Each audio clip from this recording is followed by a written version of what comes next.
Welcome, everybody, to the Get Bit podcast for blurs, for nerds. If you have a fandom, you are most certainly welcome here. We are your host of the most, myself, Spartan, Tafara TV, Show Guy Joe. Fellas, we are back live. It's officially the weekend. How are we feeling? Very disappointed in a certain man named Logan. 6 seasons forward and a whole series backwards. Mm-hmm. Oh, it is. Whoo, that was a lot. Although shout out to more. Maybe I need to go back and finally watch The Thing and the original Aliens. I feel like it's been a minute. Yep. Joe, what say you? On a new computer, and yet somehow still fuzzy. Don't understand why. I mean, it's coming through crisp and clear, and I can see more of the back. This is actually a very nice setup you have, Joe. It is very like ultimate. I own shit back here. Right. I mean, I worked for it.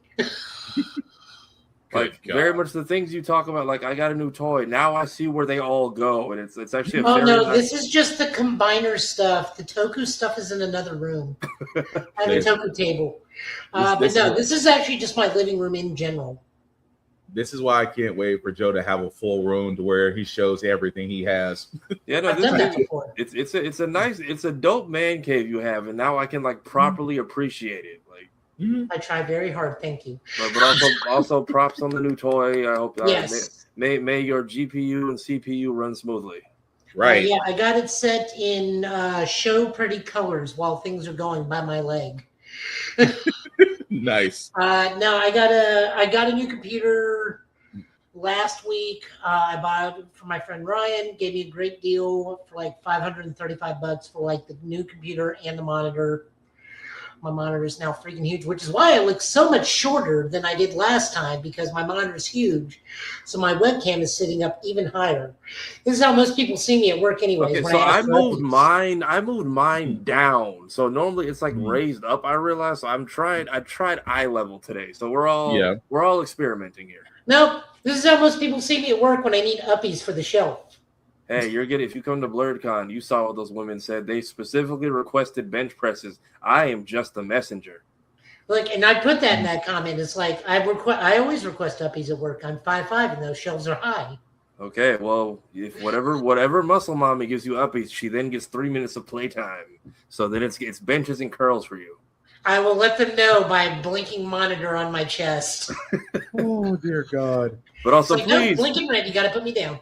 But also, please, people come to BlurredCon as like wrestling refs. Please make this happen. I don't know wrestling. That's like the one joke I can contribute. And apparently, that is actually a discussion with the staff on if that should be their outfits for next year. And I'm like, please, yes, do. I will happily get a dirty shirt. I will get 3 shirts too dirty during BlurredCon if I can just slide in and just tap people out. I have a friend who could help you with that because I do know somebody who is a legitimate professional referee for pro wrestling.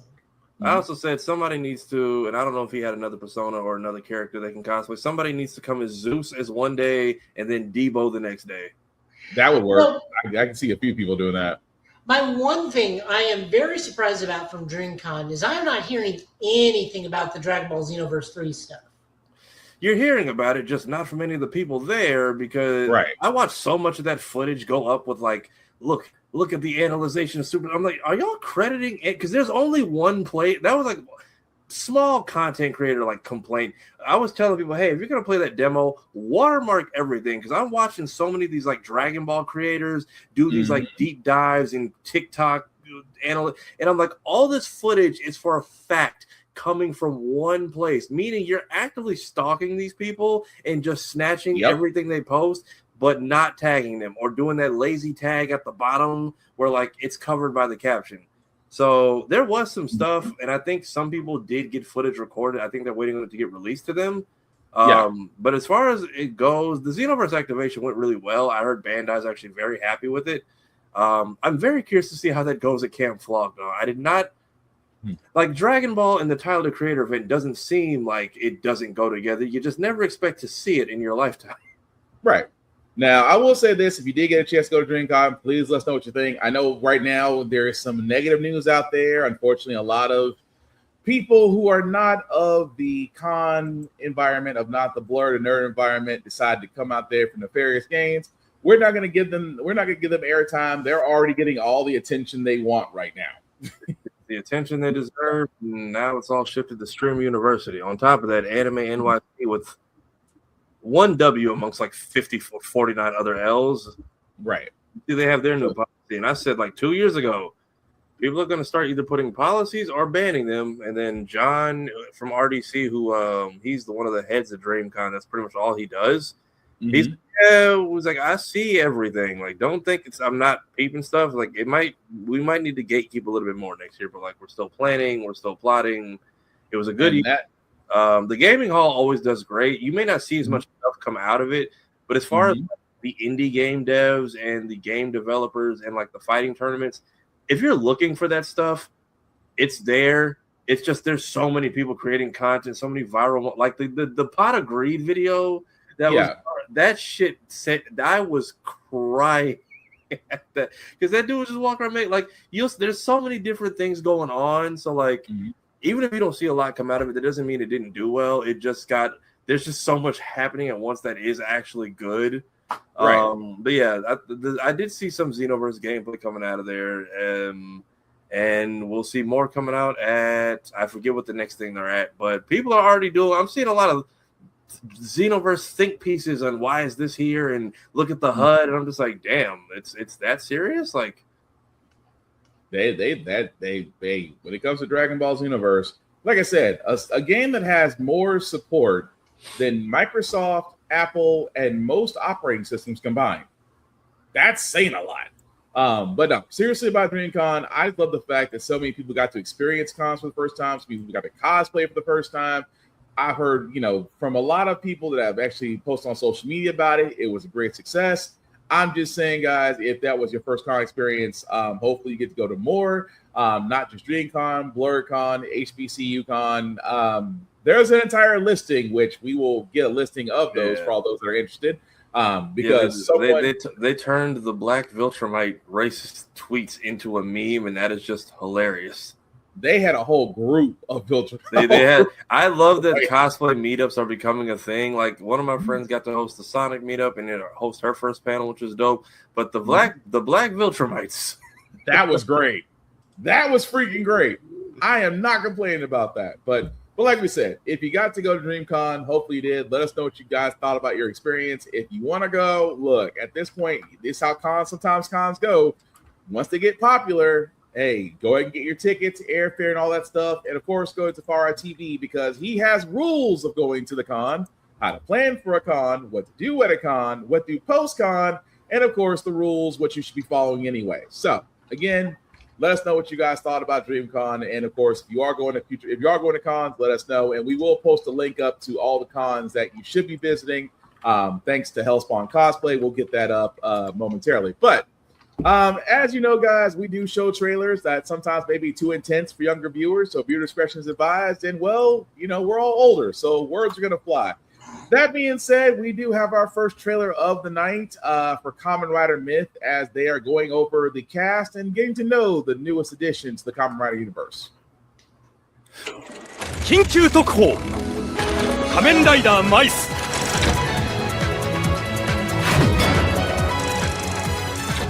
2つの交わらない世界というか絶対交わらない二陣営っていうので未来と過去とか集団と個人とか対義語としての猫とネズミ数着たちはみんなやっぱり腰ベルトはちょっと落ち着くねってス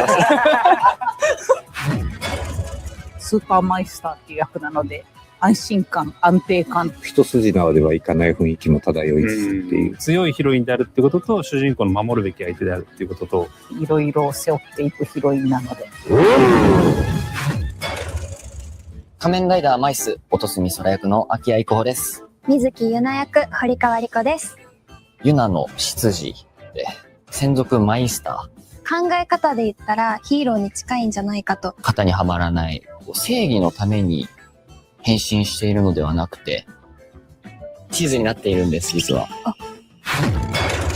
存在感のあるラスボスに近い役っていうことで貫禄があってでかくて圧は強いんだけどめっちゃいい方。峰高かもり役そして仮面ライダー魔王を演じます東圭介です。とある組織のリーダ冷静であり、無邪気でもあり、謎のある役かなと僕は思ってますね。時代を感じるような衣装なんですけれども、これがね、話にどう関わってくるのか、そこも楽しみにしてほしいです。7月24日公開の映画、仮面ライダー Z さよならのミッションに2人で出演します。ぜひ劇場でお会いしましょう。You're in the summer flick? Yeah. Yeah, so that's new. So we are actually going to get to see them in the Kamen Rider Zets movie, July. That is tradition. So usually the summer movie is where the next year's writer, and sometimes when they were still around, it really makes me sad saying that. When next year's Sentai would come in, would be the winter movie. To debut the new Super Sentai would be the winter movie, and Kamen Rider the new debut writer would be in the summer movie. Okay, so July 24th in Japan, which means we won't see it until sometime next year. Right. These movies do actually impact some of the story. Like when Kamen Rider Ghost first appeared, they had to make some rewrites on how the character moved because Ghost legit moved like a horror ghost. Yeah. And it scared the kids too much. So they did not go through with that movement in the actual series. Gotcha. I want to say this, though. This is probably the cleanest introduction I've ever seen for an actor. I was going to say, like, this is like somebody's been watching the Stranger Than Heaven trailers and was like, you know what? I got an idea for what. He transforms from a pimp named Jerry into that cat named Curtis. I'm not mad. I'm not mad about this man. That is clean. Hate. If you go enter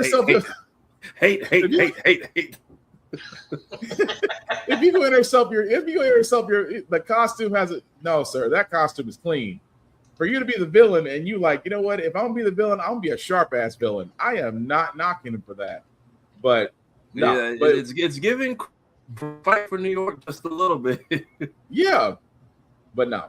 But like we said, again, this is a surprise to us. You are going to see the new Kamen Rider Myth and the Kamen Rider Zets movie if you are lucky enough to see it in Japan. If not, you'll be waiting for the rest of us. But also the series itself, I apologize, I didn't let it play all the way through.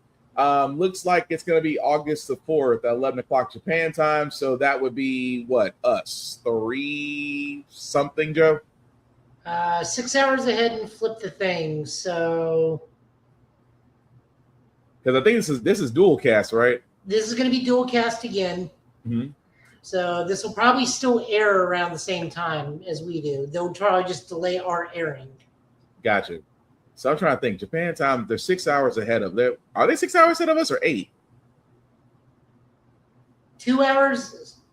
2 hours from that time, and then flip the AM to PM is what I usually do. I might be wrong. So that would be 1 p.m. So yeah, so in our case, because we're CST, they're 14 hours ahead of us. 14. So yeah, so since we're on Central Standard Time, that's 14 hours for us. So hang on a second. Yeah, 1 p.m. Okay, so 1 p.m. Got it. 1 so p.m. either way, on Sunday. So yeah, 1 p.m. on Sunday. So no, that's cool. I'm curious to see this. I am not gonna lie. I am catching up on Zets. I am trying my hardest to catch up on Zets. If you haven't already seen it, if you haven't caught up on it, what are you saying, Joe? I just hate how fuzzy my camera is because it's got that auto thing. But I think you can turn it off.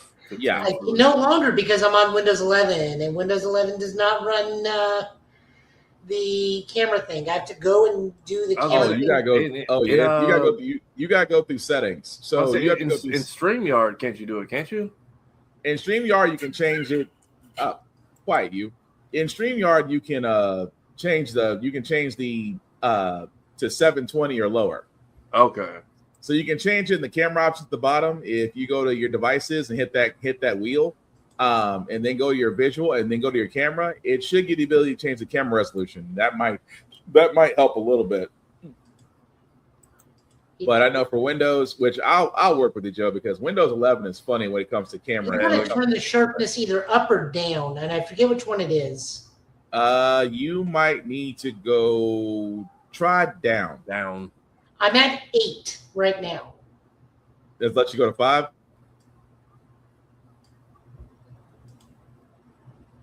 Nope, still fuzzy. Let me try going up. Okay. So they normally get a movie and then a TV show. Basically, that is how the Kamen Rider shifts usually work. Yeah, so they'll get a movie in the summer, and this is going to be dual build with Space Sheriff Gavin. Because they're normally, the Kamen Rider movies are usually only like Disney movies, or like 90 minutes. Okay. I mean, I kind of miss that era of TV though. We used to get a 1 hour special or movie to start the show. Yeah. And it was actually like the first 2 or 3 episodes, but because like Foster's Home for Imaginary Friends did that. I know 16 was already like halfway through, but they gave us one of their like Halloween specials as an introduction episode. Oh, I remember that. Yeah, the Dude of the Living Dead. I'm like, what the hell is this? And then it turns out it was actually a show about teenagers with some episodes that didn't really need to be banned because we're somewhat grown. I mean, you would think. But it is, but like there's an episode where like the chicks have been hanging out long enough and like they swap personalities and it turns out they synced up. And I'm like, that's like the perfect type of realistic for 16-year-olds. True. Roll Tide, Bama. I would say, are y'all in preseason yet or scheduled? No, not yet.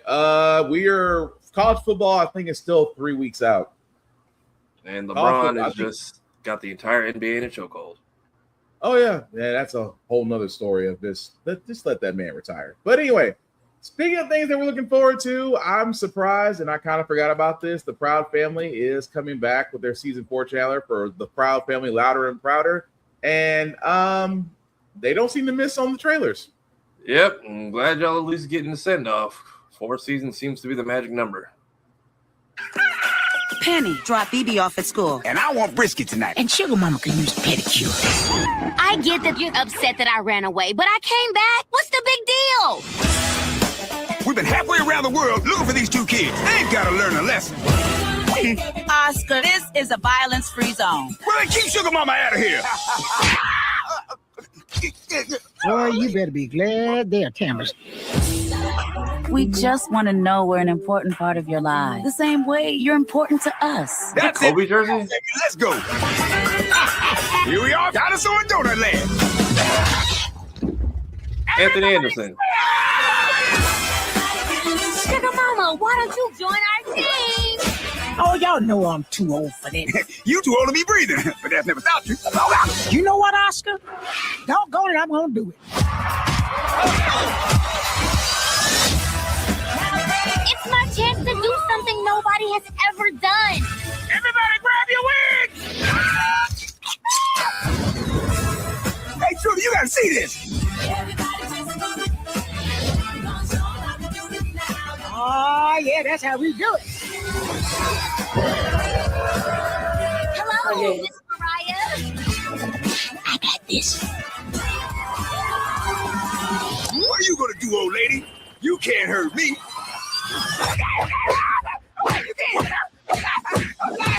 You get down on the top, though. Yondu? All right, so I know the Proud Family is pretty fantastical at times, but I feel like because this may be the final season, they just don't care about how grounded it is anymore. Well, I mean, that and the fact that Sugar Mama apparently has learned air breathing with the cane, that was different. Her cane has AI. It had an auto whooping. Auto whooping. Yes. I'm just sure this episode, I'm curious to see this episode because, like, I fully thought the show was going to get canceled on the worst note ever. After 20 years of hearing Penny get told no boys, the last episode is her running away with the boy. And I'm just like, please don't. So at least the fact they're getting a final season. But yeah, I get it. They're getting a little more ridiculous with the plots, which is fine. I'm glad Anthony Anderson's character is still coming back. And Mariah Carey, which everyone is very excited for. Because Mariah was like one of the first guest stars that people really like recognized on this show. Yeah. And I can see it kind of going ridiculous, but I mean, it's supposed to be. It's a cartoon. I mean, yeah, I'm not saying it's bad. I'm just saying it's like, for the most part, minus some like wacky things, the Proud Family was pretty grounded. Yeah, for a while, I agree.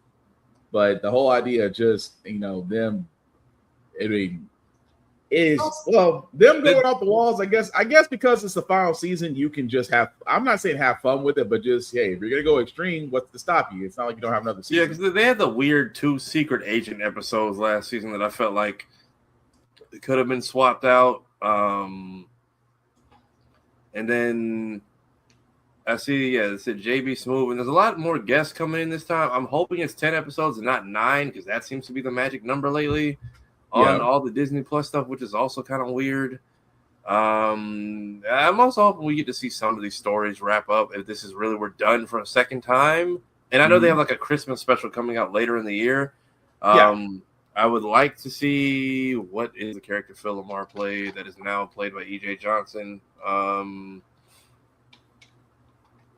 The one boy in the group, I would like to see like some kind of reconciling with him and his dad, since I know even in the OG shows, like he doesn't let me call him dad. He makes me call him coach. And now that his character, I know what you're talking about. It took me a second. Michael, because Michael completely flew over my head as a kid. But now that Michael is how he is in the current show, and I'm like, yeah, the fact that your dad still doesn't let you call him dad feels like there's deeper levels to that, and I'd like to see that get touched to some degree. Maybe an episode where Oscar finally addresses, hey, Sugar Mama's low-key kind of abusive and ruined my life. And like, that was the funny part where he said there, it said no violence in the house. I said, then why is Sugar Mama here? Every time Sugar Mama, boy, you lucky there's cameras. I was like, yeah, like low-key, the fact that you favorited your other son and kind of treated Oscar like trash, like it's been good running gag. But, like, I would like to see maybe one attempt where they try to talk, like, a serious, like, hey, this is not okay. Like, and I'm also tired of, like, these new age people talking about, oh, everything's abusive. Shut I feel like since the reboot, Sugar Mama has come around on not being very favorable to Bobby, though. Like, she recognizes Bobby as a roustabout, lazy good-for-nothing. She does. Yeah. But then when Tiffany Haddish's character came in, and she was like, oh, you were that girl who went to prom. It was no good for my Bobby. She's like, you didn't have to spoon feed him at our dinner table, though. Like, so she still has those tendencies in her is the problem. Like, and then Bobby's actually seemed like he's doing a little bit better in the show with actually having performances in some gigs. Like, even when they did the Old Town Road episode. Yeah. So, like, if her and Bobby's relationship can evolve a little bit, I would like to see her and Oscars get better, because like even when Penny had to go do, even when basically like when Penny got in trouble and had to go stay at Sugar Mama's house, and she slept in the tiny bed, like, is this a dog? But it's like, no, it's you used to be your dad's. I'm like, damn, he just never got a break. And then she basically ruined a record deal they could have had when they were younger. Like, yeah, like I would like to see Oscar and Sugar Mama address like, hey, we laugh at this, but it's like when Meg stood up for herself in Family Guy and everyone hated that episode, but I'm like, it'd be nice to see them take a swing at it. Yep. Now, of course, the Proud Family Louder and Prouder, its final season does start streaming on July 29th. So again, not that far away.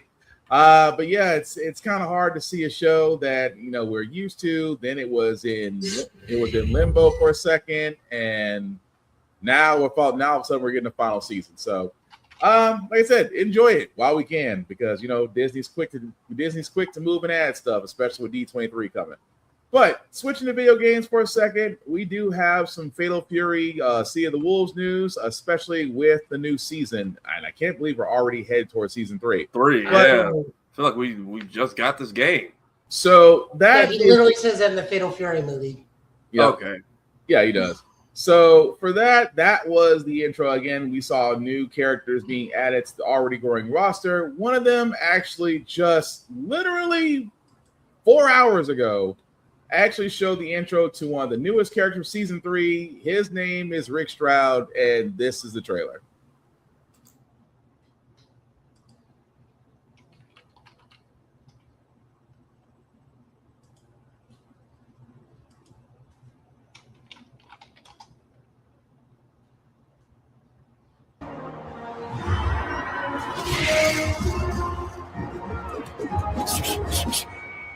Let's begin.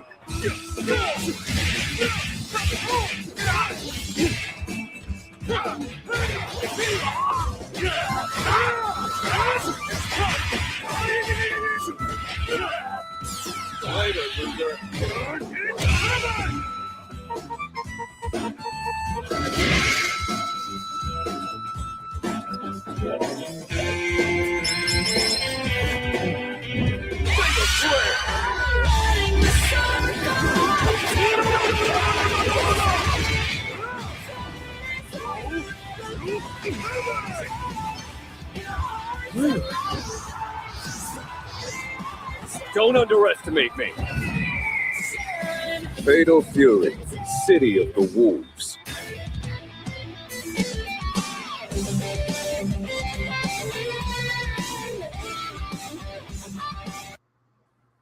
All I gotta say is, did Balrog have a son? But that's Rick Stroud. Sorry, go ahead and say it, Tamara. I'll say also in the last video, was Mr. Karate driving a car? Yep, Kana Segura. With the mask on, is that allowed? Yes. But no, this is Rick Stroud again, one of the newer characters for season 3 in Fatal Fury, Sea of the Wolves. I refuse to get my ass whooped by somebody in skin tight jeans and boots with all hands, but looks like a solid character. I am not gonna lie, the fact he kind of reminds me of old boy from Tekken 3, because I did not see him throw one kick. It's just been all hands. That's what you would expect. I was expecting a foot to fly in there, but no. And this is the guy we watched the animated teaser for like a couple weeks ago, right? I want to say yes, but I'd wait for Joe to get back to answer that question. I want to say yes, but I'm not 100% sure, because he reminds me, because Balrog didn't throw kicks either. He threw nothing but punches. Now that I think about it, Steve Fox from Tekken, all he did was throw punches. So yeah, I guess he's just one of those types, but no, he looks interesting. I will say that. But also wanted to get to where they were saying, and I apologize, guys, because he will be available July 23rd. This is what I wanted to get to. So this is what we have for the season 3 DLC characters so far. Of course, Rick Stroud coming out this July, which is not too far off from now. Duck King, he'll be coming out in August. Kip Kaplan will be coming out in September. We have a mystery character coming out in, there he is. We have a mystery character coming out in October, a character coming out in December, and of course we get Loudcorn in November. Joe, help me out here. Because Tafara had a question I think only you probably knew the answer to. Or did you hear it? I was saying, yeah, isn't this the guy, like the animated teaser guy we reacted to a couple weeks ago? Yeah, it is. He is okay. one of the main characters from the redone Fatal Fury series called Real Bout. Okay. So he is the Lost Wolf as opposed to Terry's Lonely Wolf. All right, but your thoughts on Rick Stroud, Joe? He got them hands. I mean, nothing but hands. I was like, he just reminds me. I was just saying, he reminds me of Balrog and Steve Fox. It's just like they don't throw any kicks whatsoever. It's always hands. Oh, I mean, he doesn't throw a rose, so there's no relation to Dudley. I mean, Dudley's retired and doing Balrog's hair as a barber now, so that's true. I mean, the only thing I don't like about this season is we're getting Kim Kaplan. Yeah. It's not that I don't like Kim Kaplan. It's we already got his 2 sons. I kind of feel like this spot should have gone to somebody else. Like, since we're a bit more forward in time, maybe Segumi Sendo. She is the pro wrestling fangirl from Fatal Fury Wild Ambition. Or maybe Yamazaki from Fatal Fury would have been better. But, if we're going to keep going in this DLC season, because this roster's huge. Well, I mean, we still got 2 mystery characters to be filled out in October. Yeah, but these are going to be guests. Those mystery characters. I was going to say, are people theorizing who the collab characters mine are, if we get Guilty Gear, it'll be Soul Bad Guy and Biken. If we do King of Fighters, it'll be Kyo Niori or Kadash and Kula, or whatever the new current hero character is, and the new main bad guy. I mean, with the SNK library, I am just saying it doesn't necessarily have to be the SNK library, because remember we got Ken and Chun-Li in season 1. True, but I mean, if I wanted to go back, like I always say it best, I'm more a fan of the older SNK fighting games. I would not be surprised if you wanted to bring back one just for nostalgia. I wouldn't even be surprised if they dropped JoJo and Dio. Yeah. That honestly would be great either because, good Lord, is Stone Ocean just in limbo right now? Right. You mean Steel Ball Run, right? Right, Steel Ball. Right, I forgot. Run. Stone Ocean Steel Ball Run is what? Still got only one episode out? Yep. So Still I mean, on Netflix. They could bring out Steel Ball Run or just good old Jotaro Joestar. They could, but will they is the question. But no, as you guys can see, Rick's Trial will be available very soon in July for season 3, like we were talking about. That Fatal Fury Sea of the Wolves is already in season 3. I think Street Fighter 6 is now in season 5, 4. Okay, I think Street Fighter is season 4, and Tekken is Tekken, but not Tekken. The thing Fatal Fury has over all the other ones is they are legit putting out a character a month. It's not a character a quarter. Yeah. It is a new character a month. Although Street Fighter is going to go crazy once Tifa comes out. Absolutely. No one's going to be playing that because we're all going to be playing Final Fantasy.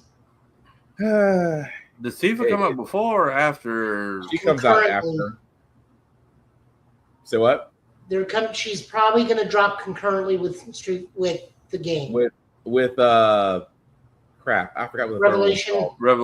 With Revelation, I could see that. I mean, it would make sense from a marketing standpoint that she comes out Revelation, but oh god, that's gonna be a game in itself. But speaking of other games that came out that with trailers, Wolverine did drop another one, and this one is called Ain't No Hero. But again, if you watch latest X-Men 97, I said they timed this joint, but this had to be done on purpose based on how that last episode went, and then this came out like a couple days later.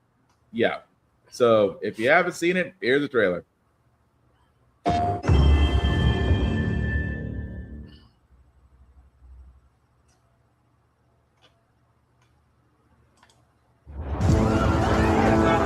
lived long enough. It's all started to blur together.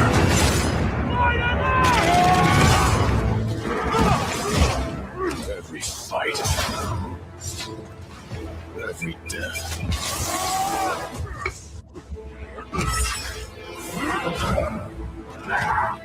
Oh shit! Try and hold on.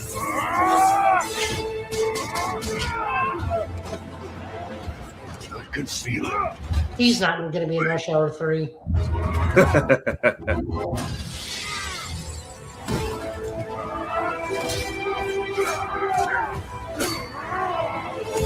The hand. Oh, Lady Deathstrike. Deathstrike, yeah.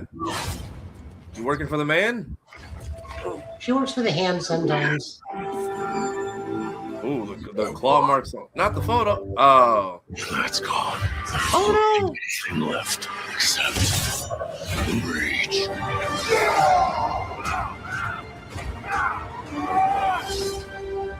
Okay, so those were hand ninjas we saw in that first trailer. Yeah, so that had to be the hand. But dang, I'd like Lady Deathstrike with the hand. Well, she did work with the hand beforehand, so I guess that would make sense. I'm sorry, y'all, I got caught up. So that was Marvel Wolverine, as you guys can see, comes out September 15th. We are not too far away. Yes, this does come with a disc. We need to stress that very heavily. Everyone is, all these companies are shook and just like, hey, we know why you're upset. Please don't bring any of that shit in this direction. And I don't blame y'all. Hey, Sor, hey, Geek by Heart. But no, thank you, Insomniac, for listening, because again, if you weren't paying attention, guys, when the whole disc fiasco with Sony came out, people were reaching out to the Insomniac, the director of the game of Wolverine, and said, yes, you will get a disc. So for all those that are wondering, you still get a disc, but you're getting no collector's edition though. It's literally just base game. I wouldn't be surprised if they try to pull something out of their ass, but yeah, you get this. I think there's a digital deluxe, and that is literally all there is as far as editions. Yeah, but I just love the fact that Insomniac is treating this like the rent is due, and I am not complaining. It looks. I know we saw a little bit of gameplay, but where they're going with this, we're seeing Wolverine. In this trailer, we did see Sabretooth. We saw Lady Deathstrike. We saw the Hunters. Him and Sabretooth almost got matching outfits on, so I'm curious if that was the Weapon X program stuff. Okay, I was like, are we Weapon Xing or yeah? Well, we're Weapon Xing, but I mean, Insomniac, if y'all treat this game the way you treat other games, y'all might have a contender for game. Y'all might have a hard contender for making sure this is a solid game gets played. But Lady Deathstrike, I'm not complaining about the look. I like the look. I like her look versus X-Men 97, which again, if you saw X-Men 97, you'll see what we're getting at. She was trying so hard to be nice to Morph. Like, you're gonna get your heart broken this episode. Like, why are you here? What are you doing? Come on, you don't need to, this is a grown folks field trip. You don't need to be here for this.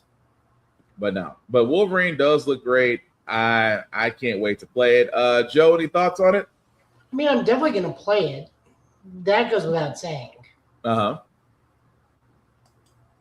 that's it.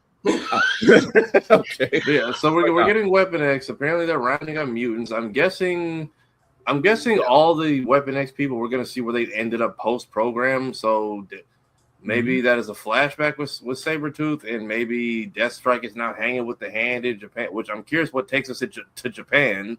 Because I know Wolverine has his whole story over there, but I'm curious to see how we keep going from location to location. Fair. Me too. But like I said, come September 13th, we're going to hopefully find out about that. As Laney says, I need all disc. Yes, we do. Because physical media is more important than ever. And again, it would be the one time if Suncoast was still around, I'd be sitting there saying my time to shine. But the next... It's on the vote. Okay, I thought it was the... It was Tenzin, Amon, Zoda Williams' character, and Cora's girlfriend. Okay, right. Because I'll take your word. I had to take your word for it because I was like, because when it comes to Avatar, and especially the entire storyline, like I just now got caught up on the Netflix version, which, by the way, I liked it. I got questions about how the second one ended, but I guess I have to go back and actually watch the actual show to understand how Netflix wrapped up season 2. But that's a whole other story. But with that being said, there is another character reveal. This one is called Sahir. I hope I pronounced that right. He's the newest character for Avatar Legends, the fighting game.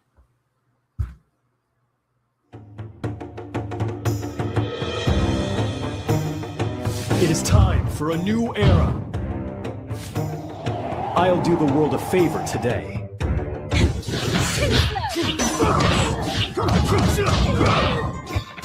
No lords, no kings, no royalty. Lost. The tyrants have ruled for so long. The roots of rebellion. I keep forgetting how tall Kyoshi is. You leave me no choice. Time for your judgment. Believe!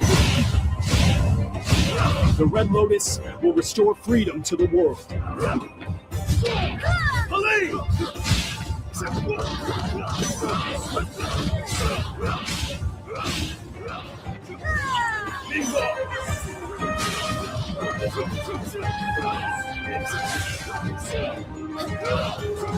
The revolution has already begun. It's on! Red Lotus!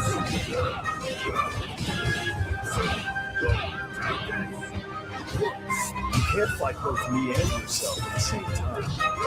Bingo! It's on!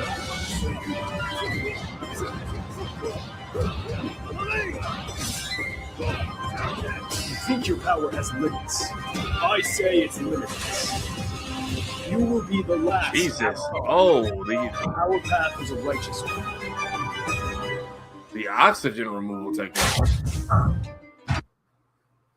All I gotta say is followed under D for disrespectful. God dang. Yeah, no, that's honestly that's why a lot of people say like Korra really peaked when these guys showed up. Because that last combo, yeah. And then remember, it took all 4 of them to jump Aang's son just to get an edge on him because Tenzin was low-key holding his own against them until they started fighting unfair. But this character, okay. So help me out here because, like I said, my Avatar knowledge is not that strong. So who is Zahir's character? So he is. Go ahead. I'll say so. Korra, something happens in season 2 that pisses everyone off. That Loki leads to a very dope villain reveal in Zahir. So he's part of the Red Lotus. Their goal was to eliminate the Avatar, like in general, in a way that would stop it. That in a way that stops the cycle and the rebirth. And apparently, they made an attempt when Korra was like 5 that was covered up, and I forget how season 2 ended, but the energies basically got re-released into the world, which now introduced, because airbenders are missing, a bunch of people randomly got airbending powers, including this guy, and meditating in a cell like fucking Tai Lung in Kung Fu Panda. He just learned airbending and just made his escape. And his crew was apparently so insane, they locked all 4 of these people up in like separate like continents. So he goes and grabs his crew, and then they come after Korra, which is why you see the little white ghost thing in the background right there. That's technically Korra's spirit. And basically they're like, hey, now that we have all 4 elements in our ranks, because this, like the water chick, she doesn't have arms. She's water bending and turning the arms or the water into her arms. Like, so he's got a crew full of like some very powerful, insane benders. He essentially has the anti-Avatar gang. They are the opposite of everything Uncle Iroh and his crew were. But they were, and then in the original Avatar, the guy who could shoot fire-bending bombs out of his mind, there goes his, I think, daughter or granddaughter there.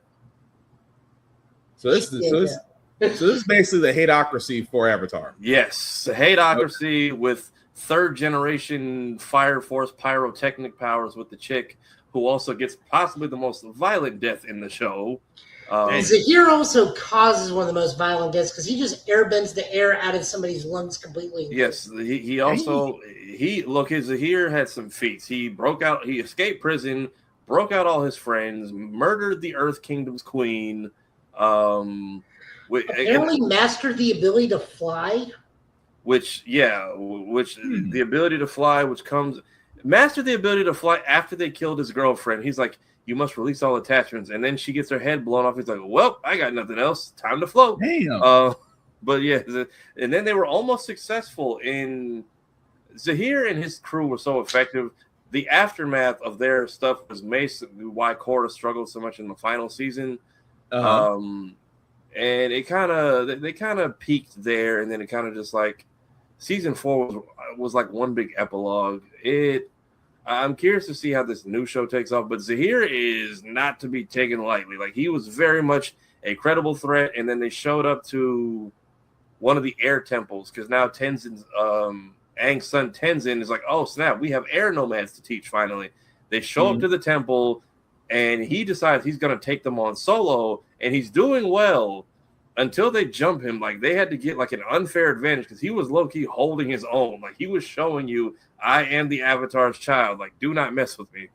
Also voiced by Henry Rollins. Yeah, I was gonna thank you, Joe. What all is he in again?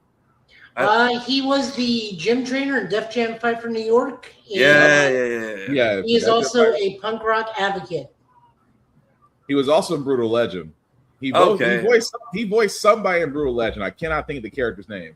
But yeah, Henry Rollins has been in a lot. I want to say gaming wise, he's been in 5 games.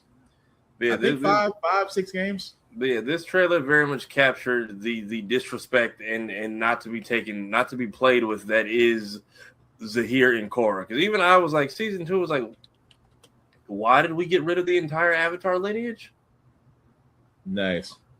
Okay, so yeah, so he was in Mace Griffin, Bounty Hunter, Def Jam Fight for New York, Bad Stand and Batman Beyond, Kilowog and Green Lantern Emerald Knights, and Johnny Rancid in Teen Titans.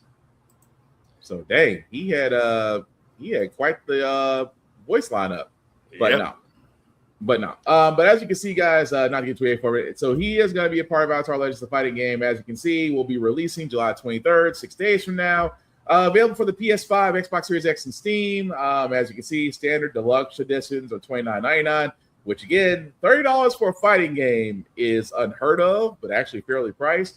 The deluxe edition, which comes with digital art book, standard edition, year pass, even at $50. So 57 in taxes, depending on where you are. But that's not bad considering the fact they're trying to knock it up to 60, 70 and whatnot. So again, this we said it when this game dropped. This is a fairly priced game, and you're actually like we're getting quality content out of it. Put the movie in theaters, you cowards! Like the game developers care. It's just everything else. It's everything else surrounding this IP that is being an ass. Yes, Avatar Aang itself, again coming to Paramount Plus. I think I thought I saw something about it being only in 2 cities, but I could be wrong about that. It's going to be. I think it's playing like very limited in 2 theaters, and that's just so it can check the boxes to be considered for accolades, which is gotcha. So that's just their way of seeing about awards if they do get awards. Yeah, so like you have to be in a theater to get nominated. So here's 2 theaters that'll show it in LA and New York, and that's all you're gonna get. Gotcha. Okay, so before we get to other trailers, Monster Hunter Wilds actually had some news that dropped. Getting a permanent price reduction and new DLC bundles. Now, what it means by permanent price reduction, I'm just making sure here. Joe, while looking at this, do you know the price drop or offhand, or is it in the article? No, not offhand. Let's see. Does it say? Oh, that's the discontinued bundles. So I guess they've got prices, unfortunately, and I apologize for that. So discontinued bundles, let's see, from Monster Hunter Wilds Deluxe Edition, Premium Deluxe Edition, and Batman Part 2, which, again, we have a teaser trailer for, and then I guess we kind of have news, but it's not really bad news. We have kind of news and kind of a trailer, and so we'll see how you feel when the trailer gets to its end. Pretty much.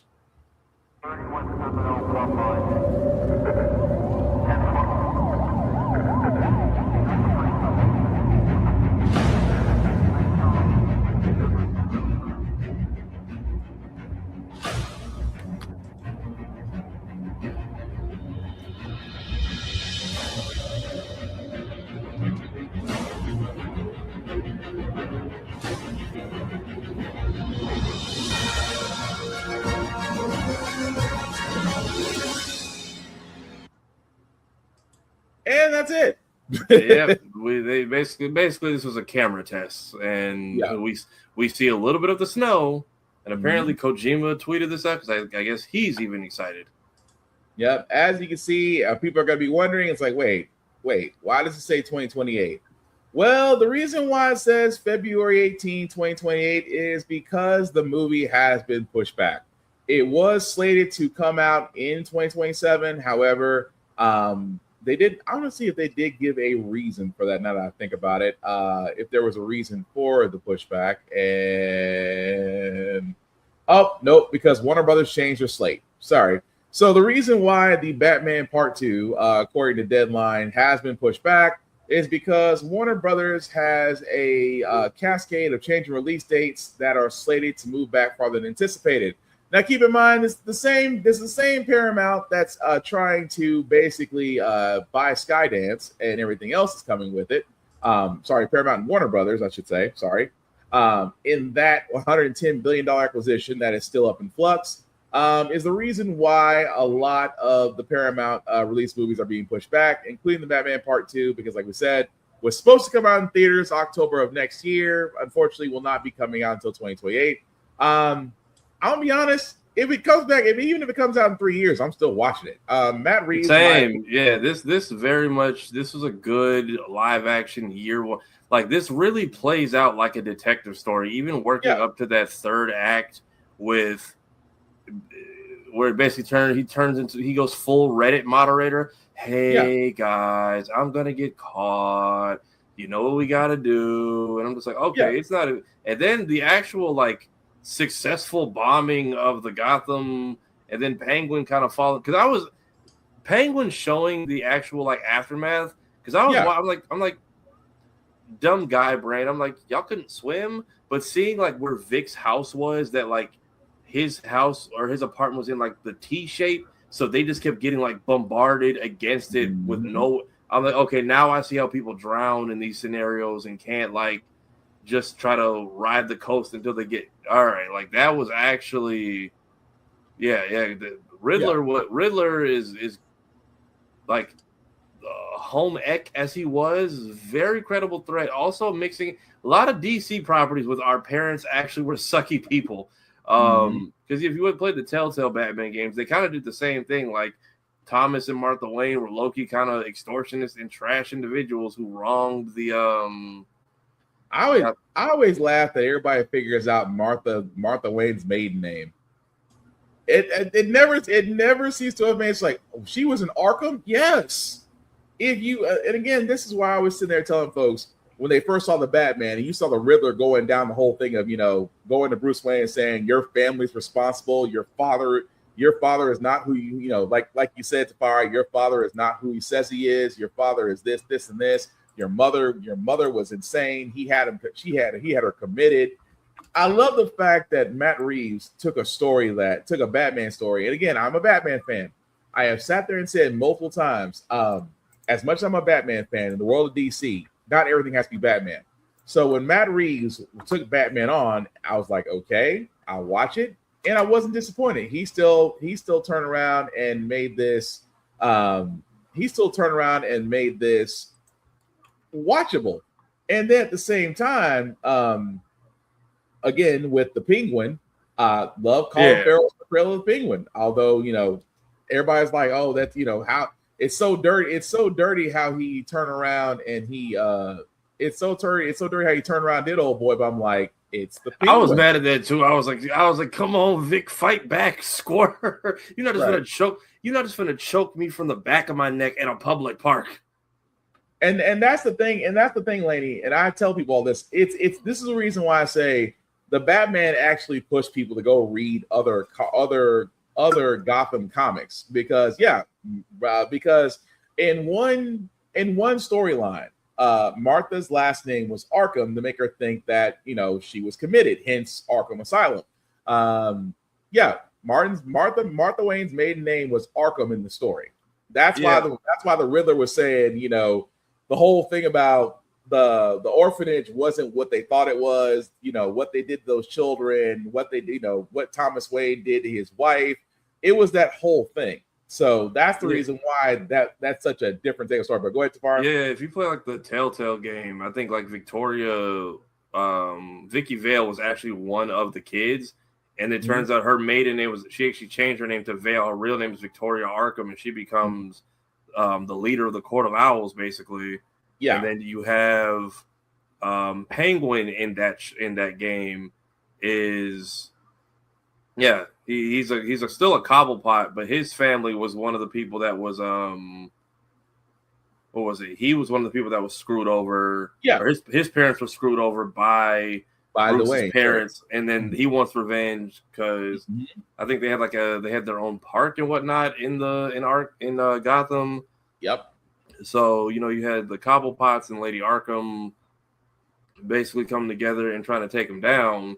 So.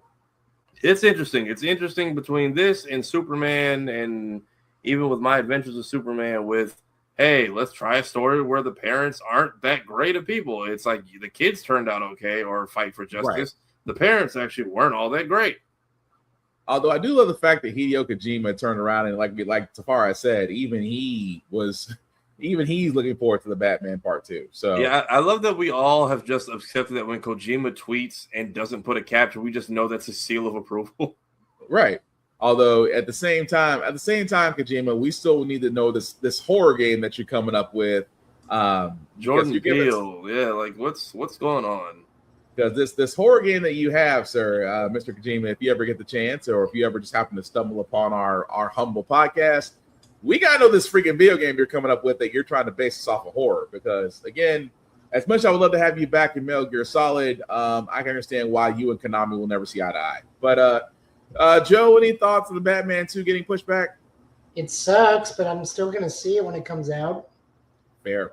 We all we all are. But yeah, but a lot of people are. But just like I said before, a lot of people finding out about Martha Wayne's maiden name. That was always a trip to still watch Scorsese movies. But speaking of movies, Blue Beetle. very good movie from DC. Gunn did say that Blue Beetle was the first in his Gunn universe and that he will be in a Superman movie. Looks like he's keeping his word. Blue Beetle is set to return in Superman Man of Tomorrow.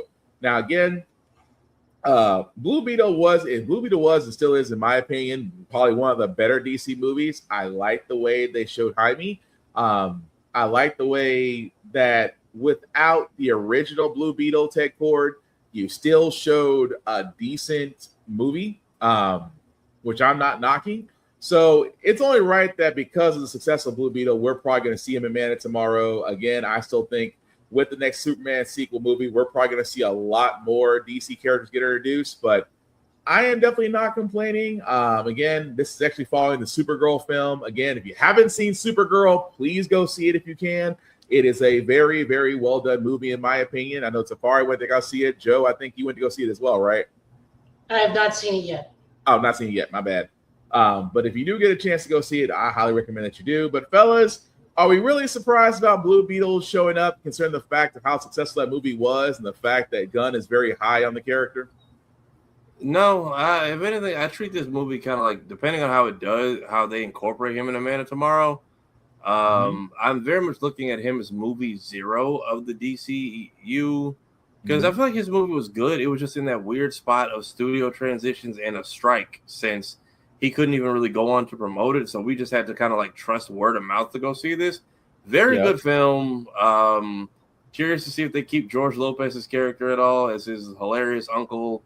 And if he's coming over, if they're just adapting his movie or if they're just going to bring elements of his whole thing over, because we end his movie with Ted Kord being alive and the mansion, and so I don't want to just erase all that. So I'm curious to see if it's like right up James Gunn's alley to bring him in and be like, surprise, Blue Beetle was actually the first movie here canonically. Like it's actually was movie 0 / and movie 1. So I'm excited that this guy gets to reprise because he did a great job as Blue Beetle. I love the practical suit they gave him for Blue Beetle.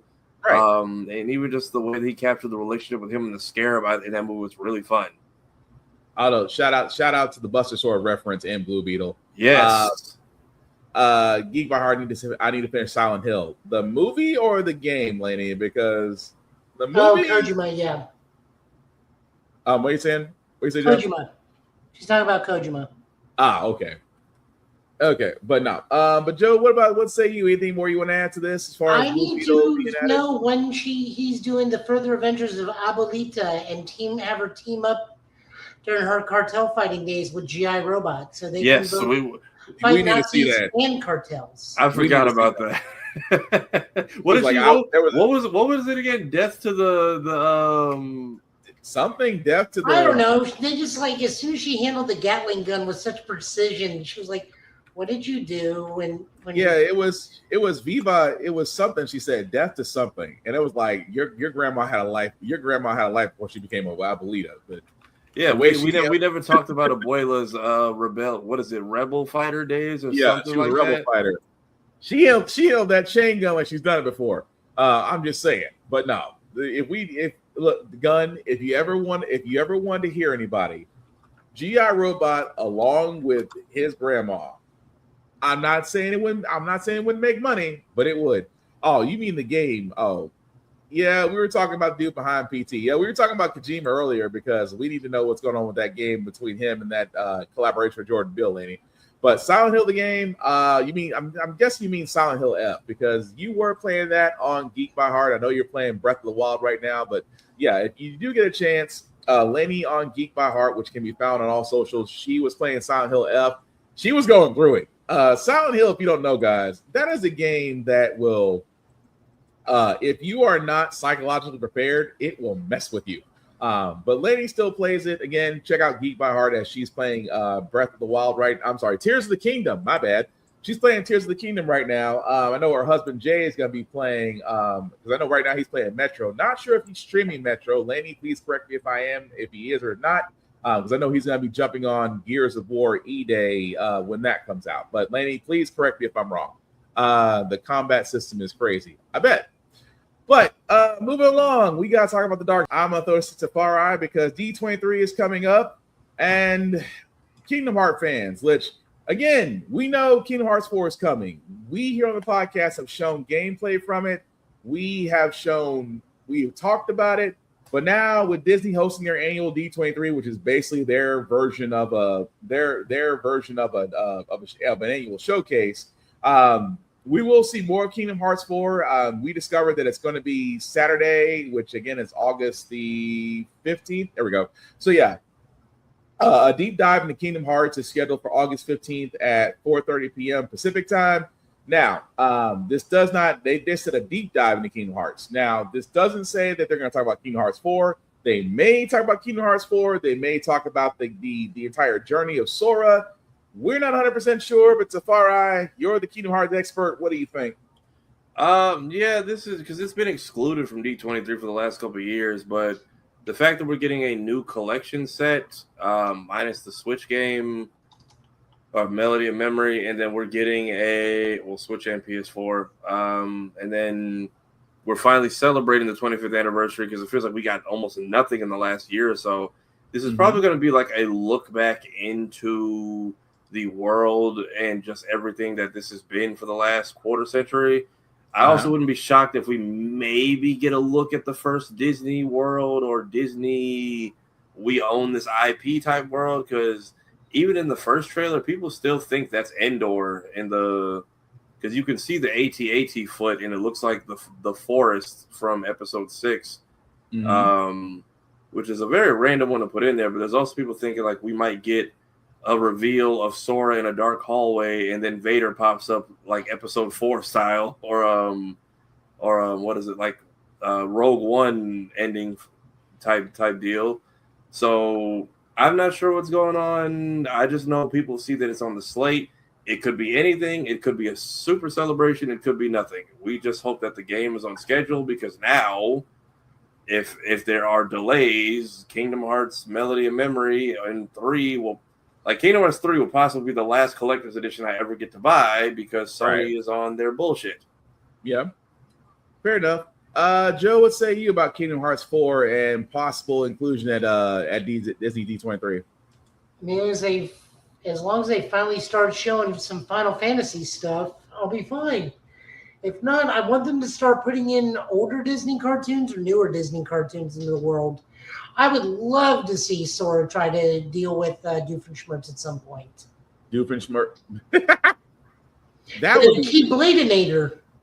That could be a good summon character. Like, it's the Keybladeinator. Doofenshmirtz as a Keyblade. Wow. That would be interesting. I'm not going to lie. Behold, Clary the Platypus, the size of my Keyblade. That would be interesting as all get out. But hey, Heartless. Perry the Heartless. There you go. I'm just sitting there laughing. Now y'all done put that in my head just to see Phineas and Ferb in the Kingdom Hearts world. See Phineas and Ferb, and Sora's like, so we gonna go stop Xehanort? Yes. Yes, we are. That would be interesting as all get out. But for Dave the Barbarian, would he be even better? Dave makes a Keyblade using a squirrel, a megaphone, some duct tape, and a Keyblade. I would be laughing my head off. And again, this could be Disney's way. This could honestly be Disney's way of saying, you know what, this we're going to expect out of Kingdom Hearts 4. If they are, that does make the wait worth it for you guys. I just thought of a brilliant thing they could do. They could do Dave's family bring him on Twinkle the Marvel Horse, and the less you summon him, the more hilarious he gets. Every someone's like, "He didn't summon me. I was so alone in the darkness of my thoughts." Oh yeah, the William Shatner unicorn. No. He's not William Shatner. He's the other one. Well, he talks. He does walk. That's the Christopher Walken. Christopher Walken's like, I was so alone, my thoughts, doing horrible things. The penguins. Yeah, I really got to summon you guys more often. I feel like I could laugh my head off. I feel like I could also see them messing with time travel, since that's basically what this game has kind of done. Is we've messed with space and time, and now we're in like purgatory, or maybe the real world. There. Yeah. We've messed with the real world, and now basically paying rent and taxes is our punishment. But I could also see us bouncing in and out of like the MCU and the Star Wars world. Like every time Sora comes back, time passes crazy. So now he just shows up for episode 1, 2, 3 through like 6, or he just pops up for all 4 Avengers films. Like we get the like I would not be shocked if we get a trailer. It's like the Battle of Endgame when they're all standing there and there's Sora like right there in the end. Nice. They go to was that Star Wars TV show that did not do well? Oh, the Acolyte. Sora, Donald, and Goofy are in the corner where Darth Plagueis is in that one scene. Nice. And that's how the show ends. Sora, Donald, and Goofy canonically fought Plagueis the Wise. I would not lie.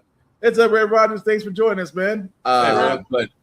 But no, it like I said, with Kingdom Hearts 4, there are so many ways they can go with this now, and I'm just looking freaking forward to it. Like I said, I know Tafari, in your case, y'all guys have been waiting. I mean, y'all guys have waited longer than Final Fantasy fans and everybody else. So this is going to be interesting to see what they show. If they show anything at D23, like I said, if you're going to show off a game that everybody's been waiting for almost going on, 17, 18 years? Give or take? This will be the 25th anniversary. The 25th. I'm all wrong. This will be the anniversary year. So we're finally getting something. Thank God. Yeah. So I'm like 20 years in waiting. Like I said, this would be a perfect time to actually show off the game. But to Bama, to your other question earlier about we're going to talk about Marvel. Yes, we are going to talk about Marvel, especially with them moving from one coast to the other. They are moving their headquarters from New York to Los Angeles. And also, we are getting new editors in chief. What I saw that. We'll break this down. What is happening? Okay, so Marvel's moving to LA potentially, but they are getting rid of CB Cebulski, which is the gentleman on the right. Okay. We're getting Steve Wagner, who is actually super good and very, very accomplished. One of the most noble things he did during his time at DC is he was the editor for 52, which was 3 individual writers putting out an issue each week for 52 weeks straight. It's where one of the quintessential Black Adam stories comes from. CB Cebulski, holy fuck. Go on. He is not my favorite editor-in-chief because he did Yellowface. For those unaware, he masqueraded as Akira Yoshida, Japanese-born manga artist and writer who was a translator. That came out that he was not even remotely Japanese, as given by his name. Now, to be fair, he could be Japanese. I am Japanese, but I have the last name Tonello. Again, Italian, but I always make the joke. Good, strong Japanese name. Look, I stole that from Dynaman, and I stand by it. I didn't say anything. So he was not around when we were canceling people because we were to cancel the shit out of him, but he is essentially doing Yellowface. He is going to be going to Marvel Japan, which I feel is suitable punishment for them there, because if they find out what he did, Lord, that man is doing nothing but serving tea. They will not let him do jack shit. Yeah. So that's what's going on there. God damn it. But no, it's the whole thing. And also Marvel was aware of this the entire time. That's the crazy part. Marvel editorial was aware of it. I don't think Marvel as a whole, because, you could have submitted your work remotely, but I do believe editorial was fully aware. Now, a lot of other questions is, now that Marvel is moving to LA, will we see characters move to LA? I don't think we're ever going to see that. I don't think we're ever going to see Spider-Man move to LA. He's far too inundated. Yeah. But I can definitely see Iron Man moving to LA. Daredevil did do a stint in LA. So did Moon Knight. We do, in fact, have the West Coast Avengers that happened during the 70s or 80s. Yeah. We pop up, the West Coast Avengers pops up every so often. The Runaways are sometimes LA-based. So we have a fair amount of West Coast heroes regardless. But, for big names, it may just be Iron Man and, a select few. But, regardless if and when Marvel does move over to LA from New York, which is huge in of itself, because that was the big thing with them. They've been there for 90 years. They are. I don't know what the word is. Yeah. Just because I'm tired. Yeah, but no, I see what you're saying. No, it's just I know things. I know with the changes that does make sense. It was just for me. It was along the lines of okay, the whole idea of you writing under a pseudonym, but really, like Joe said, doing yellowface. That's just not okay. And the fact, like Joe said, maybe all of Marvel didn't know, but the fact that some people did know and he was allowed to get away with it for so long, that part just never sat right with me. He got away with it, but he was taken out of the spotlight as soon as that came into being. Like, it was one of those, we need to make him disappear until people stop talking about this. No, that's fair. But moving right along, guys, we do got a couple of Magic the Gathering. Yes, Magic the Gathering has a couple of card lineups that are coming out. Thank you. Let me set up this premise. Today we got to know the in-universe sets for the 2027 Marvel or 2027 Magic the Gathering season for next year. One of the universes beyond is more than likely going to be X-Men. We're not covering that because X-Men has not been formally announced. That is purely my prerogative, but there's a whole lot of fucking mutants in the Jumpstart stuff, and there are already mutants in the current Marvel superhero sets, but Marvel Superheroes, which just released, is also an Avengers set, and Wanda and Pietro were second-generation Avengers. And Beast was also an Avenger. And I think one point so was Colossus, because the Avengers had a fucking huge roster. But I pulled specifically 2 of them. We're going to go into more informative thing. We're looking at the 3 that were announced. But we're going to do 2 more informative videos because one of these sets is very poignant for this podcast in particular. The other one is just because it's one of my favorite sets of all time, and we're going back to it for a 5th time. But this time with robots. All right. Okay. So we're starting out with Zafir first? Yeah, Zafir first, because we got to get the blurred in there as best we can. All right. Here's the trailer.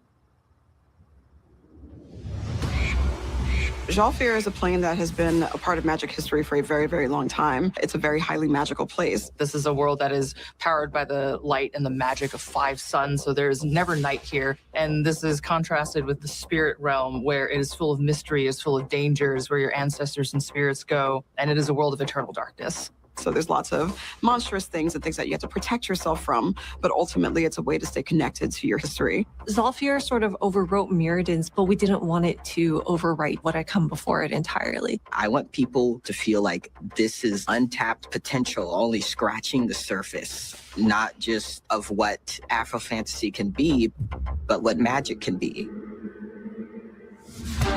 Oftentimes when we think about fantasy, what we think about is a Eurocentric lens, but Afro fantasy is specifically pulled from the cultures of the Black diaspora through the lens of our mythology, our culture, the way that we dress, the way that we approach artistry. We get to use our inspiration from the foundation of what our culture is and build a new world and realm based off of that.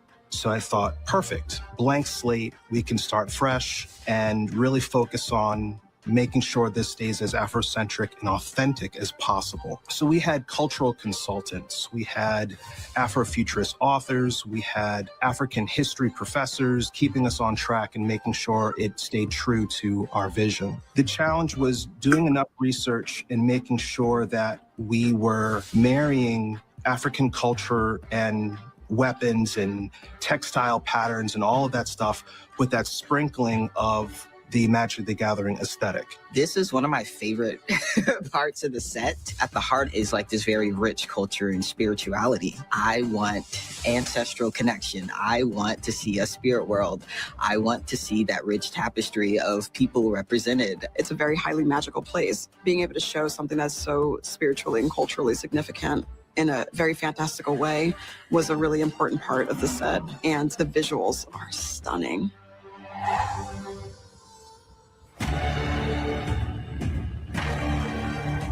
I hope the people who see this and haven't seen themselves represented in such a way, I just hope that they feel empowered, excited, energized, and inspired to also know that, they are represented, their body types are represented, their hair, and the infinite things that our hair can do are represented.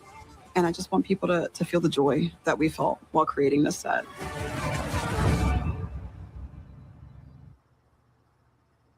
All I gotta sit there and say is I'm getting that set just off that alone. Gonna get you I'll have a box reserved for you. I appreciate it. So that's the Zafir announcement trailer. Now we also have another trailer that actually explains a little bit more into it. So no, actually, that was the trailer. No, yes. Yeah. So we have a little bit more. And then what's the other one we have? We'll talk about Kamigawa in a moment. Yeah. But yeah, Bama, finally, and yes, but I wouldn't say pseudo-African fantasy. I mean, that's just Afro fantasy. Yeah, but hold on, Bama, because there's another part that actually explains a little bit more into it.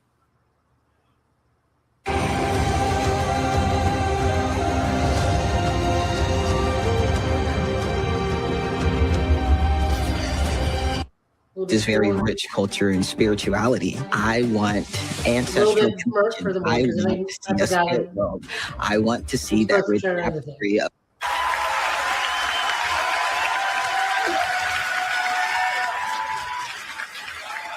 This part? Yeah. The first time we're going to be back in Zhalfir since March of the Machine in 2023, Zakil. When's the set coming, though? Way too long for me. So I was the executive producer on this set. I've had the chance to work on it for a couple of years. But I can't wait for it to release. It will be releasing on October 1st, 2027. And Zhalfir has been part of the Magic universe for a long time, Jackie, right? I think 96 with Mirage. Yeah. What are some of the new ideas that are going into Zhalfir with this new set? Yeah, so like you said, it's been around for a long time. It's going to be familiar to longtime players. But this is actually the first time that we are seeing it as a plane all of its own.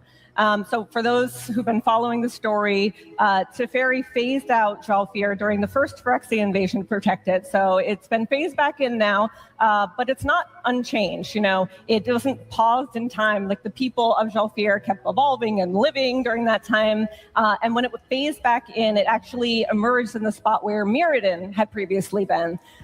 So it's a return to world, but I think there's like narrative justification that allowed us to really update it and do something completely exciting and different with it as well. And how about the creatures to kill?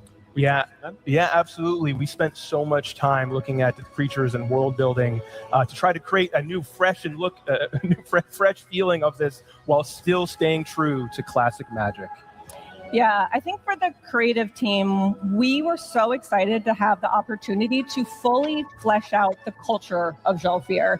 I think whenever we work on a setting that takes inspiration from a real world culture, it's so important to us that we treat it with respect and authenticity. And, we brought on creative consultation. We're probably looking at our commanders to the commander deck right now. Something a little bit different in addition to that. We brought on collaborators who were experts in Afro fantasy, and we had them really work closely with us to co-create the set. We learned a lot from are unique. One of the things that I was most inspired by working with them and kind of hearing them was how excited they were and how important it was to them that Magic was doing this set. It's a return to world, so it's something that it's natural for us to do. But Magic has a really big voice and a really big platform in the fantasy space. And for us to really lean in and put some focus on this and update it and do Afro fantasy right in a genre that really doesn't get enough attention in media, it's huge. It's a really big deal. Yeah.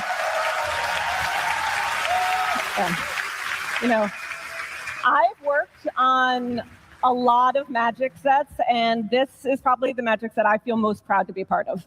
I love that. I mean, we've not even, seen any cards yet. And already it looks absolutely stunning. I can't wait for Zhalfir. So let's add Zhalfir to our 2027 timeline, the year of the gathering. Is there anything else we can add, though, Zakil? Yeah, there will be a Universes Beyond set released after Zhalfir as well. Yeah, that's it. Okay, so I was going to cut off there. So first off, freaking wow. Freaking wow. We say it all this time. We say all the time on the show, representation matters. And right there, I just love the love and care that they had into this. The love, when I say love and care, I mean the love and care. I know I went too far. I bet. No, you're good. The love and care that they went into this. This is the reason I would keep on saying this. Is the reason why I know it's been a while since I played Magic the Gathering. I'm not gonna lie. Last time I touched Magic the Gathering was 2005. But for a set like this, I would definitely freaking want one, just because of that. I would actually go back and pick up the game up again just to have a set like this. But no, it's just the fact of the representation. The representation of it all is what got my attention. Well, the moment I saw this drop, it's like, well, I know what we're talking about tonight for a little bit. Yeah, that definitely got my attention. But I talked enough about it. Joe already said there and said he's going to set one aside for me at gaming, so I'm good on that. But if I can set one aside for Tafari too, I will. I mean, it looks like an interesting set. I mean, props on the character designs. Whoever they consulted gave them all the right advice and proper tips on. And I appreciate the varying hairstyles versus the Black Panther 1/1. Like it's. Speaking of that, I wonder how much this is going to be compared to the Wakanda. This is just going to be called the Wakanda set. I was going to say the middle general or whatever you said, the middle commander was giving Shuri a little bit with the gauntlets. Well, I mean, also that, but also the spirit realm, being Eternal Night. Well, let's also be honest. Most folks when they go into gaming stores, the first thing I say is you got the Wakanda set, and that's gonna probably be how they associate with it, which is not a bad thing.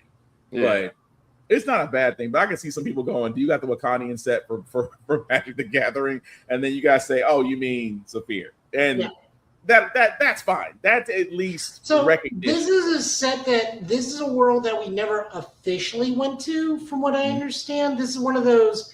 We see Zephyr and people come and go that are planeswalkers, but we've never actually been there. I may be wrong.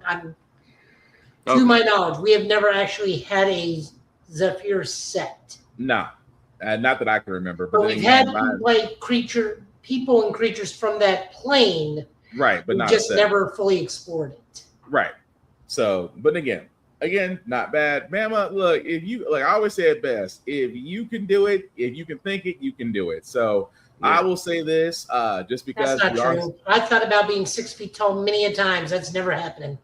There's a surgery. I wouldn't recommend you get it. But with that being said, that's not the only set that's come out. Joe, do you want to explain the next one we're coming up with? All right, we're going back to Kamigawa. Kamigawa was a 1996 feudal samurai set. It originally came back not too long ago. Return to Kamigawa, where it's hundreds of years later. We're in a futuristic cyberpunk world, as only I can imagine it. And this time, we're going back to Kamigawa again, but this time with kaiju and mechs. Here's the trailer.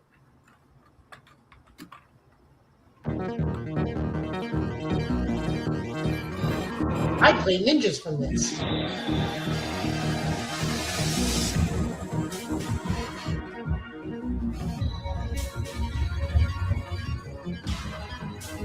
Yes, that is a ancestral palace holding a giant ass Naginata. Okay. It's just a day like any other on Kamigawa, and then bam, the sky opens up and out falls of all things Ikoria. You've got giant monsters, weird creatures, nightmares, elementals, and literally the land itself falling out of the sky. Kamigawa Titan Breach is a set that takes two fan-favorite planes and crashes them together. On the one hand, we've got Kamigawa. This is a long-standing Magic plane with a lot of nostalgia. On the other hand, we've got Ikoria, much newer, but very quickly beloved by fans. And each of these sets is coming together to clash in a classic mechs versus monsters conflict. This is probably going to be one of the largest scale conflicts we've ever seen in Magic the Gathering. We're talking about things that might be 4 to 5 to 6 times the size of things we've seen before. Whether it's mechs and kind of gigantic constructs, or most evidently the monsters who are going to dwarf everything around them. The scale is like off the charts huge, so we had to make sure that the human element was retained. So a lot of our humans I actually had to put up on rooftops just to make sure that they were within eyesight of like these giant monsters that are rampaging through the city. There's a large focus on the people of Kamigawa and how they are going to have to deal with this. Ozan Reckoner pirates, Aki Goblin pirates. Protect the people. The set story will have lasting implications on the characters that we know and love. What we're seeing now for one of the first times is an Omen Path representing an existential threat.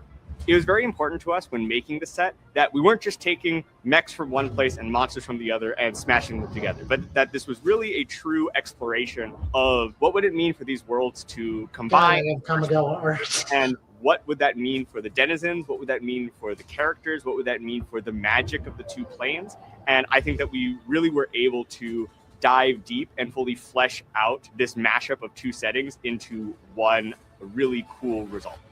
I think it's just a match made in heaven. We have the monsters, we have the mechs.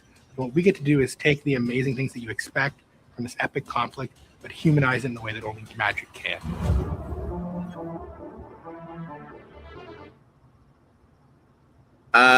Again, Joe, I repeat what I said about Zafir. I'm going to need to go ahead and have this added to that list as well.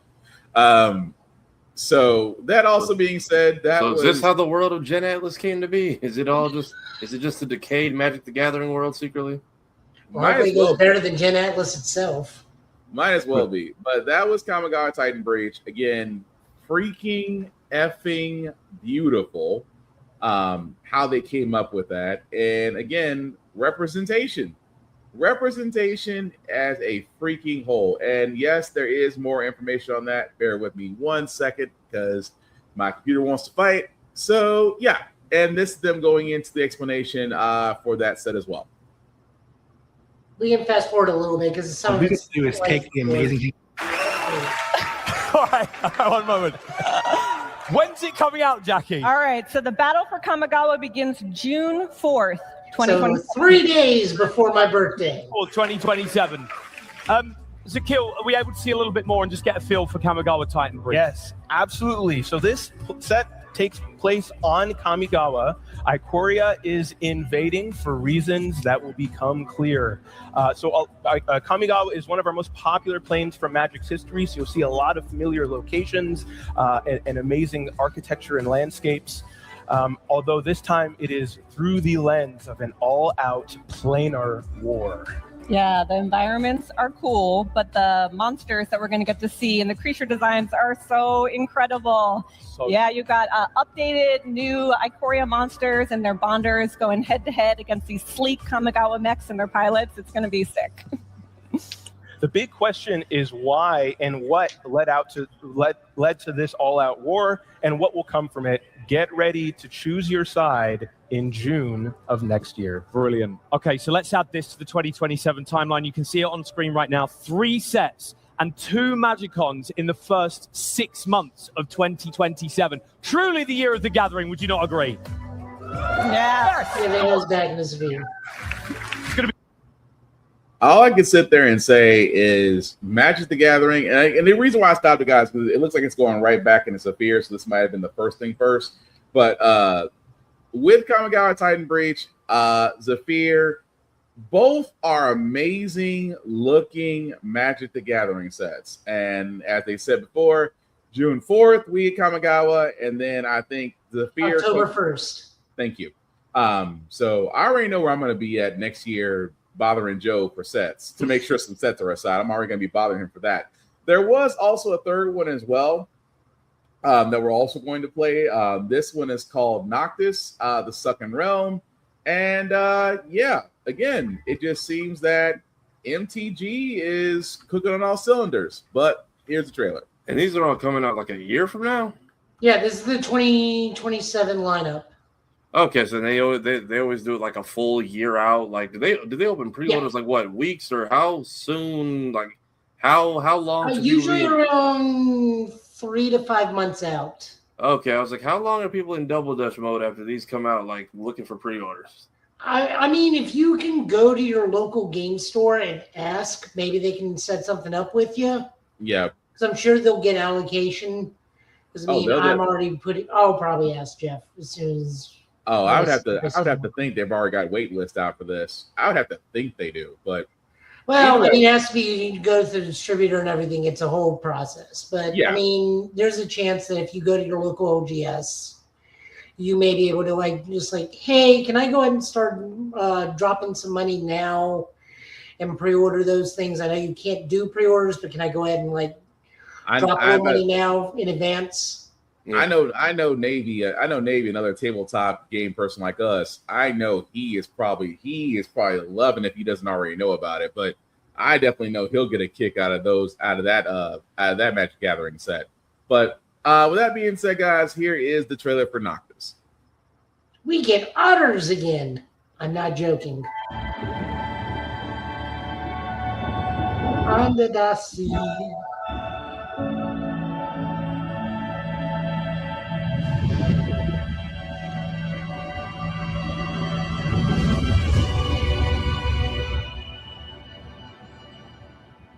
Noctis is our very first fully underwater plane. This is something that fans have been asking us for so long. Noctis is a place of merfolk civilizations in their height.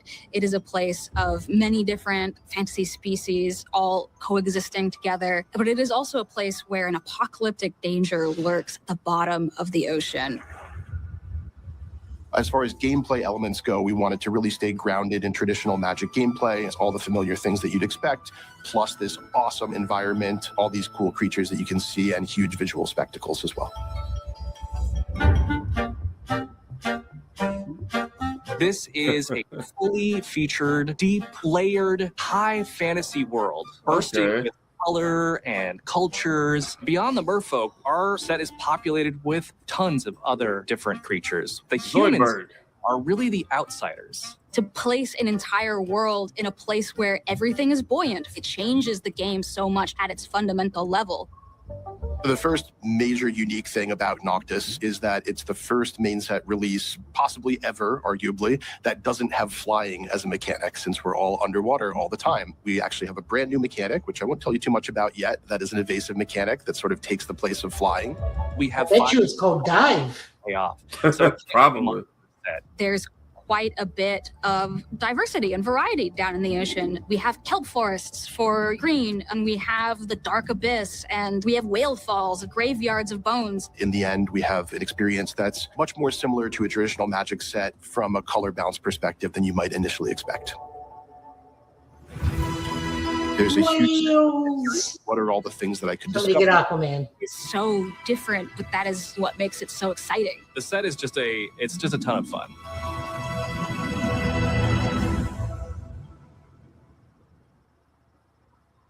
You know what? I dig it.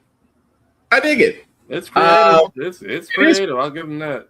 Yeah, it's very creative. I would probably still get that set just to have it, but no, I freaking dig it. You know how you market this to comic book people? How so? You have Ron Funches do the shark folk decks as King Shark. And that would be a great way. That would freaking work. Now this set comes out, looks like it's February 5th of next year. So again, as Joe said, if you want to go to your local gaming store to see what can be done as of right now, go ahead and do so. But like I said, with Saphir and Kamigawa, I'm sold. That makes me want to go back and I may have to go digging in my closet and dusting off some old MTG cards, but yeah, that right there looks freaking beautiful. So you could also have Ron do it just as his own skits. It's like, hi, I'm Ron Funches. I wanted to do this promo as King Shark, and DC said, hell no. So I'm not doing that, but you can just pretend that I am. I'm here to talk to you about Magic the Gathering. Look, we got kelp. We got kelp forests. We got these new cards. We got crab people. I can see that, but I'm sold. But yeah, boy, Ron Funches could sell water to whales. But no, again, MTG, y'all knocked it out of the park, and you did it the right way, which I completely appreciate. But going back to the Dark Side, also said we do got a couple of previews for My Adventure with Superman, and not disappointed because we got a Europe version and we got a US version. So you know, yeah, they're finally dropping the US versions a lot sooner in the week, I've noticed, and I'm like, clearly someone has finally taken notice of these teasers and the traction the show is getting. Because I'm like, it's out, but like I don't see them push it as much as I would hope they do, and it feels like they're slowly catching on. And I'm glad because last week's episode was insane. Pretty much. Here's the trailer. Please, James, come in, Marina. Cat Grand Daily Planet. Is James Olsen your date tonight? Oh, oui, bien sûr. Jimmy brought a date? Jimmy brought a date! That man is dead. Rest in peace. Yeah, peace. Jimmy in trouble. Jimmy is all the way in trouble. But that was the Europe version again with apparently Jimmy is skating death. And here's the US version. Let's try that again. Find your seat. Thank you.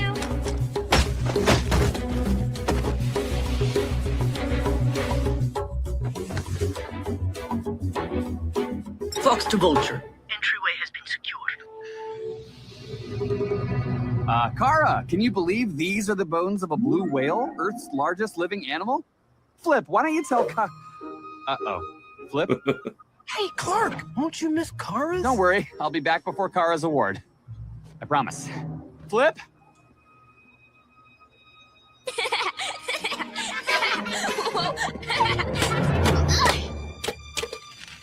Night at the museum.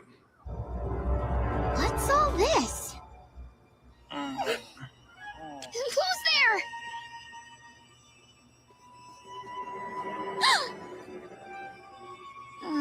I think we need to tell someone about this.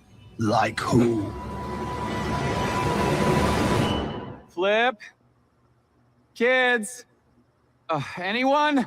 Why are you babysitting Clark? Really good to have super hearing right about now.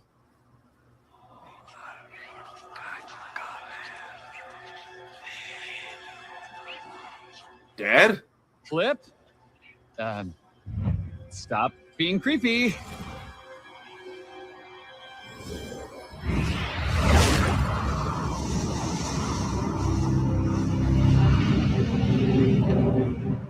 What in the...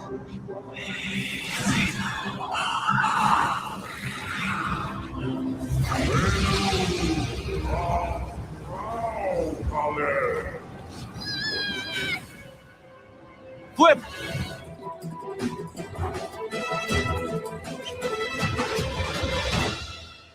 Get away from them! My powers.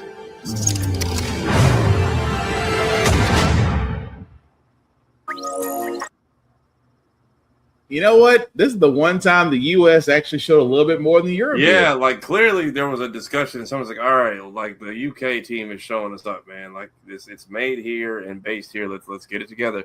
But I'm excited to see what they do with this episode between whatever the hell that blue. Yeah, so y'all are more knowledge. What was the blue power?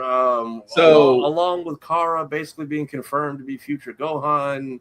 See, I was gonna say I have a theory, but Joe, you can go first. By blue power, do you mean Electric Blue Superman? Yes, yeah. Which then causes the powers to short out in Super ED. No, so after he came back from the dead in the 90s, he became Electric Blue Superman, which was a whole different set of powers. Mm-hmm. He even split into two Superman at one point of positive and negative, which is where we got Superman Red and Superman Blue, and then they fused back together. That was a whole thing. Yeah. But no, he could see in the electromagnetic spectrum, travel along electrical currents, could still fly, phase through objects, I think, and shoot energy blasts. Yeah.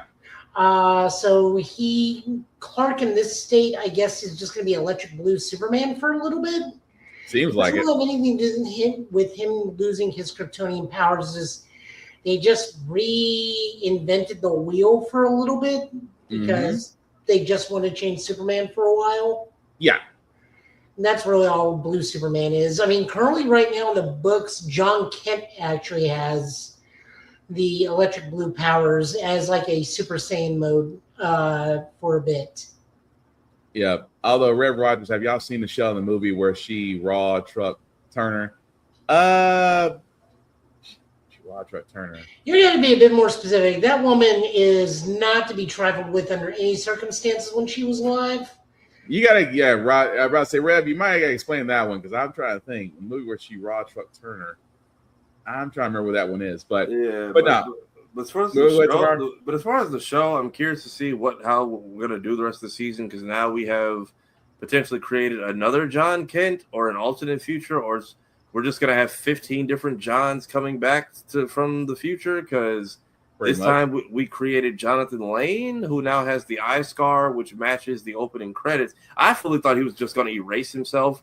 I didn't realize he was getting sucked back to his own time, kind of like he was Trunks. Hank is Android 17 and 18. Carl was Gohan minus losing an arm, which is why he was. When I watched the episodes back, he was kind of weird to her in that first episode where he came back. And the fact that Cyborg Superman was that much of a credible threat, we had a little bit of Invincible fights in there with the face slamming and the drag through the glass. Little bit of Justice League Unlimited with him like ripping through him, and it turned into almost Cooler's. Yeah, the Cooler revenge moment where him and the car hit him. Yeah. The other thing I like is there's actually a mild joke from Dragon Ball Z Abridged where when Trunks leads to the future bonus stage, like. And now to see if this is linear timeline or multiverse theory. And nothing changes. Fuck multiverse. Very much. Which is, it seems to be like he's got multiverse as well, or at least we'll find out. But well, I look at it this way. We got purple hair Trunks, and now we're on to blue hair Trunks. Very much. But apparently now they share a timeline because now there's a world where there's just two of them, and their creator didn't forget their hair. Yeah, but now we got Jonathan Lane. We got Lex Luthor fused with Brainiac running the future. And I don't know. But yeah, the him and Kara with the kryptonite shit, but also when Clark ripped through him and tore his arm off, I'm like, oh, it's Cooler's return. And slightly maybe if we hit him really hard together. It's punching me in the dick. Right. Why does he keep punching me in the dick? But yeah, it's a lot of references, a lot of great fight scenes last episode, man. That was that was a great midpoint. And I'm curious to see if Kara's gonna jump in and save him, or if we get some super new power activation. I think the blue Superman powers will take over, maybe. And also why electric? Well, I hope not, because if the bullet phases through him, then it hits the kids. Played a female pimp in that movie. And maybe you're talking about the series where they had that split. Okay, yeah. I know what you're talking about. What happened the previous season. My bad. So I know what you're talking about now. It took me a second. I'm at the thing. No, I know what you did. I know what you meant now. It took me a second, Rep. Yeah, okay, I get it. But yeah, there was one more thing I was thinking about with this show. Trying to remember it now. But yeah, getting the three people to come through, the three supers to come through, it was a phenomenal episode. I'm curious to see. Yeah, I'm just curious to see how they carry on from here and why the ghost of the Sanctorum. Why is the icy place in Fortress of Solitude? Yeah, why is the Fortress of Solitude sending me voice messages? That's going to be interesting because I'm trying to see how they're going to bring that into play because I really don't know because considering the fact that he set it up himself with the remnants of a ship in one story and then it could go, it honestly can go 10 different ways. So I'm kind of curious to see how they're going to bring the Fortress of Solitude in it, especially with him with blue powers and power short circuiting.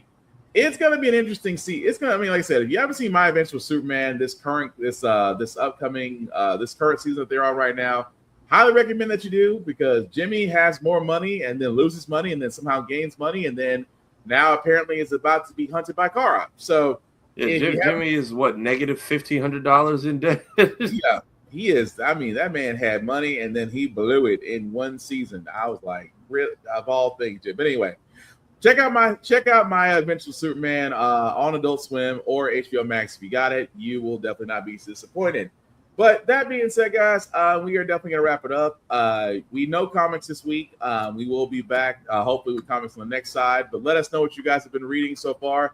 It seems the Absolute Universe is not going anywhere, although Green Arrow has been good from what I've been told. Wonder Woman has been great. Batman doesn't seem like it's slowing down anytime soon. Flash and Superman are also great. Hopefully DC does not run into the ground, but we'll see.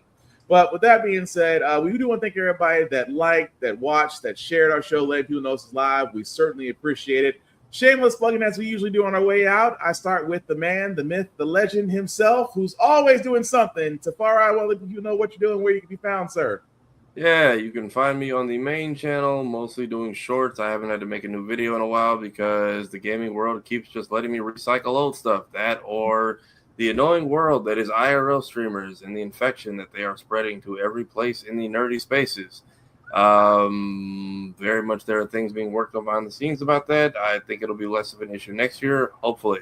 But yeah, you can find me on Tafari TV at all platforms doing shorter bits and talking about the anniversaries of Pokemon Go or the original Green Lantern movie, which is turned 15 last month, or other things that are going on, X-Men memes, jokes about My Adventures of Superman, House of the Dragon on the gaming channel. We are done with Life is Strange. We are currently going through Zatch Bell, Mamoto Fury. If this damn camera would stop with the blur. Yeah, that camera actually blurred it out too. It really is blurred out. It showed for a second. Hold on. Because I had this and another one in here somewhere. Let's turn. That is wild that it actually blurred out. I'm glad that it's at least trying to do its job. But yeah, Zatch Bell, Mamoto Fury. And then we'll be switching to IGPX on Wednesday, where I will try to fight fair. And if not, I'm just going to break everyone's mechs because that game is quite challenging. But that is about it for me. All right. Thank you for that, sir. Another man that's always busy, especially out and about. Joe, well, if you know what you're doing, where they can find you, sir. Well, I'm no longer working 7 days a week because I took my Fridays back. Thank God. Yeah, no, really. New computer, which means I can actually do things like Tafari and Will and stream like a normal person these days. So first stream is up. We're doing some retro gaming, and by that I mean we're going to be doing some mech games on Sega Saturn. I just dropped the first part of Mobile Suit Gundam Blue Destiny. I really want to say Blue Sea, but that's a different anime. That's not New Gundam. Blue Destiny Part 1. Each Blue Destiny game I don't think is only 6 missions because for Sega Saturn it's very resource intensive. After that we may go either Iron Griffin or Gun Griffin or Mech Warrior 2. I don't know. We'll just stream some Fridays, maybe some Wednesday nights. We'll figure it out. If PlayStation Connect wants to play ball with me, I'll be able to stream some PlayStation 5 games on and stream it, even though I can stream, but I can stream with my face, which may or may not help my cause. But other than that, I'm at Middle Tennessee Gaming on Tuesday nights for Beyblade, Thursday nights to help out with Copper Night for Magic the Gathering, a common-only format, and then Saturdays I'm there all day from open till around 8 or 9. Just loading binders or talking shop and selling card games. This is where you can come in and go see if you can start putting money down for Kamigawa and Zephyr. Also, with the way my ring light is, I feel like I need to tell Shinji to get into the robot. Other than that, hanging out with Middle Tennessee API, the Nashville Asia Pacific Islander advocacy group. For those in Nashville, vote. Please, dear God, vote. Voting is coming up here. Dear God, vote. God, get that. Make sure that woman doesn't become governor. Please.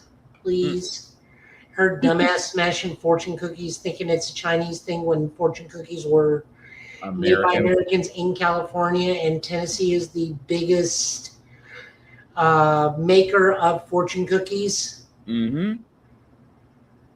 Holy shit. I know. Fuck. Yeah. Just do that. Don't come see me at my other job. My other job is I work at a hospital. Don't come see me. Even to say hi. Just wave at me from across the street, and then I'll ask you, why are you at my apartment? Damn. Yeah, no, I think that's all I got right now. All right. Thank you for that, Joe. Before I do get to myself, we always do want to shout out APR TV. Why? Because the Give It podcast can be seen on APR TV. It's an app that's on the Roku channel as well as Amazon Fire. Trust me, there are other shows on there as well as ours. Definitely check it out. You will not be disappointed. Also, BlurStation.com. We have talked about BlurStation.com for going on 2 years now. It's a streaming site with content for us, by us.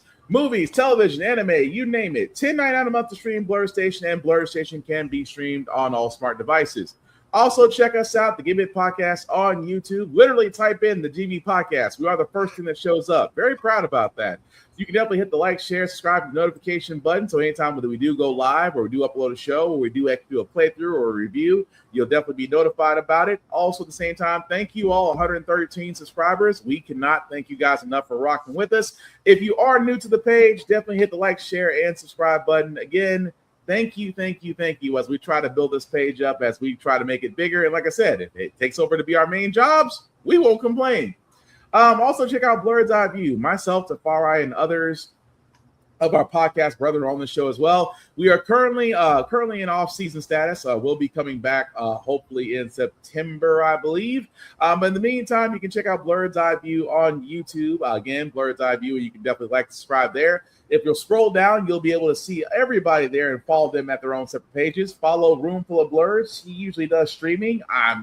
She may not be streaming today, but she usually does video game streaming. She was playing 007 First Light last Friday. Not sure she's still doing it today, but she still does have her show every Sunday as she interviews indie comic book creators and artists, along with Nate Montel at 7 p.m. on Sundays. Definitely check her out. Geek by Heart, who's also in the crowd. She's also a streamer. Her and her husband do review movies and television shows and do video game streaming as well. As I said before, Lainey is currently playing Tears of the Kingdom. We'll hopefully go back to Silent Hill F one day. Her husband, Jay, will eventually be playing Gears of War E-Day once it comes out, but definitely check them out for the gaming, for the reviews, and for the laughs. But again, definitely check out Geek by Heart. Tafari TV Gaming, that's Tafari TV's second gaming channel. Again, Tafari TV does modern and retro games, and he does so from an exercise bike. This man used to do it from a treadmill till the treadmill came out. If that does not tell you about that man's conditioning, nothing does. Of course, our show, the Give It Podcast, my other news show, How the Frack We Got Here.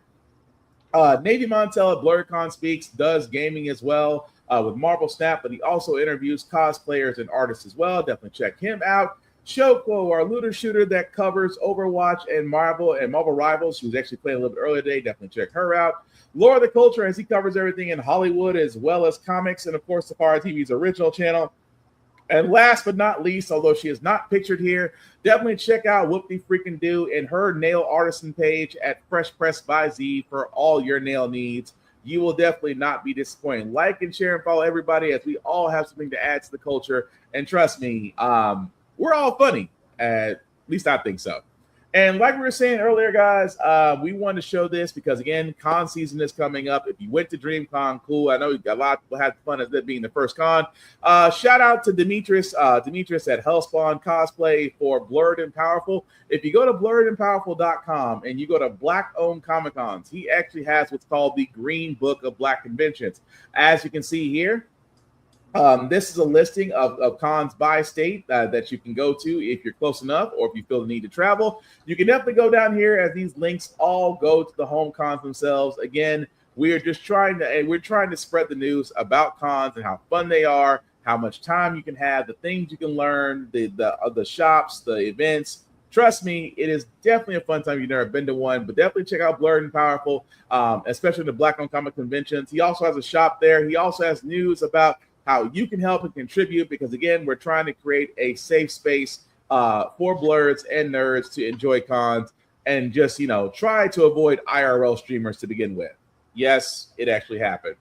As for myself, Spartan, my personal social, Black_Spartan615 on the interwebs. And I mean, it's everywhere. You can find me on Facebook, TikTok, Instagram, Snapchat, Twitch. Like, share, and follow. I usually talk to everybody. Just don't make it weird. I don't want to get the habit of blocking people.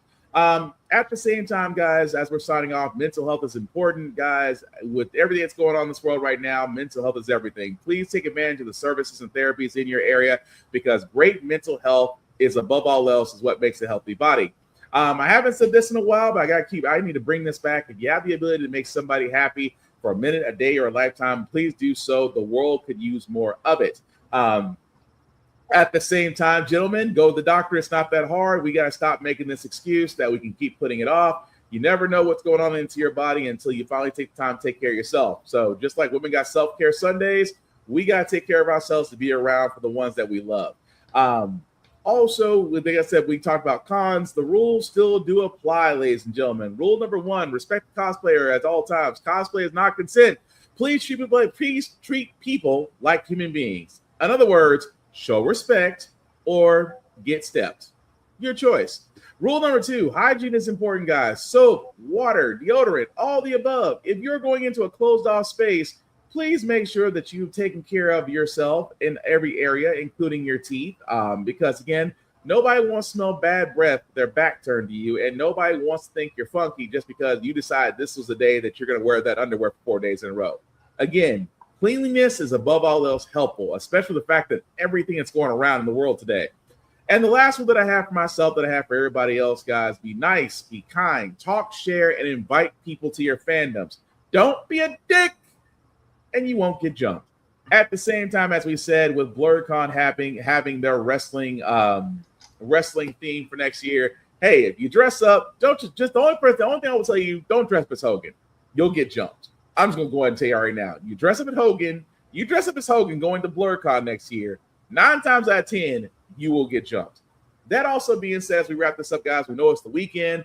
People want to relax, wind down, however, whatever vice you choose. The only thing that we do ask, guys, is please be smart, be safe, go home. Nobody wants to be in jail over the weekend.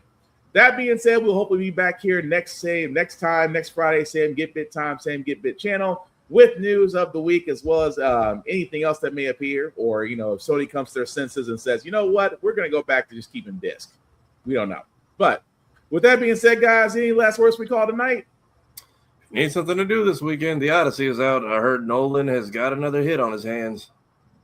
I so want to see that. I just, like I said, Nolan doesn't miss, but if you listen to his child, it's like you don't get awards for your movies. Damn. Joe, anything else? Just went to Scryfall, which is the Magic Archive. You can build a loose tribal Zephyr deck right now. Some cards being used currently. Most of them are based around one single dude, and the other one is like knights. But still, it's not a bad commander deck. All right, cool. And thanks, Rogers. Thanks, Bama. Thanks, Lenny, and everybody else who's watching. We certainly appreciate you guys. But as we wrap this up, we do want to thank everybody for watching. Again, please take care of yourselves and each other, and I promise we'll get through this, guys. Live long and prosper. Have a great weekend. We are out. Peace.